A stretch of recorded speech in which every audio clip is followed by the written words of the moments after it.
Welcome to day 89 from the International Yoga Day. Today we are going to be talking about the origins of yoga. It's mentioned in Vedas, Upanishads, and the systematic codification of the Yoga Sutras of Patanjali, highlighting yoga's deep-rooted scriptural and philosophical foundation. Long before yoga became a global fitness trend, before it was taught in studios and practiced on mats, it was a sacred science, a path of self-discovery revealed in the wisdom of ancient scriptures. To truly understand yoga, we must travel back to the times of Vedas and the Upanishads and the Yoga Sutras of Patanjali, and not to forget to mention Bhagavad Gita. And this is where the true essence of yoga was first revealed. The Vedas, or the Vedas as we say today, are the oldest scriptures known to mankind and are the earliest sources of yogic wisdom. Composed over 5,000 years ago, these texts contain hymns, rituals, and philosophical insights, many of which lay the foundation of yogic practices. The Rig Veda mentions the term yuj, which means to unite, and this is the root word for yoga. Vedic practices included mantra, chanting, fire rituals, and breath control, and these were the early forms of yoga. In the Vedic era, yoga was a spiritual discipline aimed at uniting the individual self with the cosmic self, and it was the path of liberation. The key concepts were the sacrificial rituals, which were the yagya or yajnas, which were the form of yogic discipline, and pranayam, which is mentioned as a tool for regulating the life force. Prana sedam vase sarvam tridve yat pratishtatam, which means pran is existing in all the three worlds, and this is what is most important. As the spiritual knowledge of the Vedas evolved, it gave birth to the Upanishads, which are said to be the last part of Vedas. That is the reason they are also called Vedantas. So they are the culmination of Vedas. As it is said in Kathopanishad, Yada pancha avitanshante jnanani mansasahe buddhish na vicheshte tamahu parmam gatim. Meaning, when the five instruments of knowledge stand still together with the mind, and when the intellect does not move, that is called the supreme state.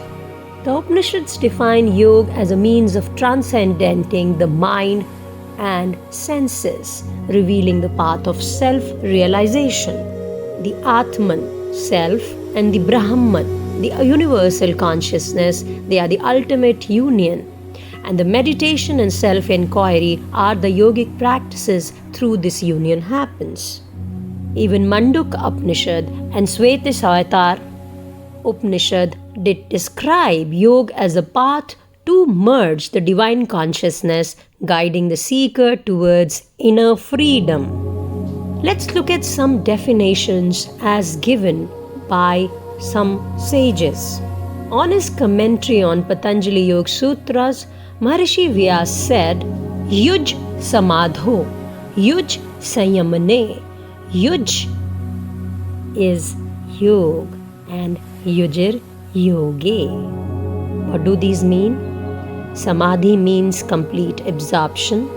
Sanyamane means you are under discipline and you have disciplined yourself.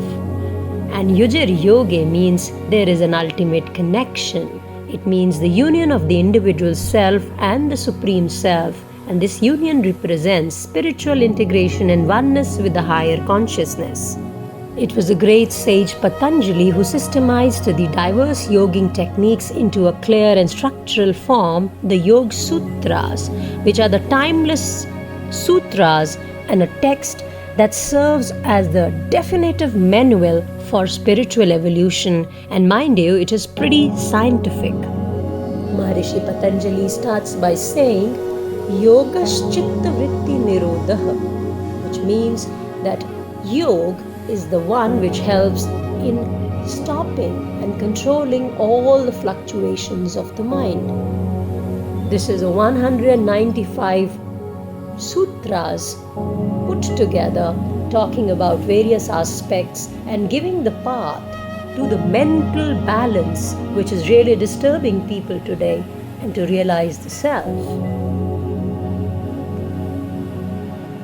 It talks about Ashtang Yoga, Yam, Niyam, Asan, Pranayam, Pratyahar, Dharana, Dhyan, and Samadhi. These give a roadmap to inner freedom and a comprehensive lifestyle. Though ancient, the wisdom of yoga is more relevant even today, as the times have changed and people are really leading lives which are pretty stressful, and one has to find ways, and people are looking for ways to really make their lives smooth and have that inner bliss. They want to quieten their minds. Whether through the mantras of the Vedas, the self-inquiry of the Upanishads, or the structured path of the Yoga Sutras, yoga offers a universal solution to modern-day stress and disconnection. Yoga invites us to return home to our true self beyond the mind and body. It is not just a physical fitness tool, it is a spiritual science of self-mastery and liberation. In the next video, we'll be bringing up something in more detail, so stay tuned and be ready for the International Yoga Day, which is on 21st of June 25.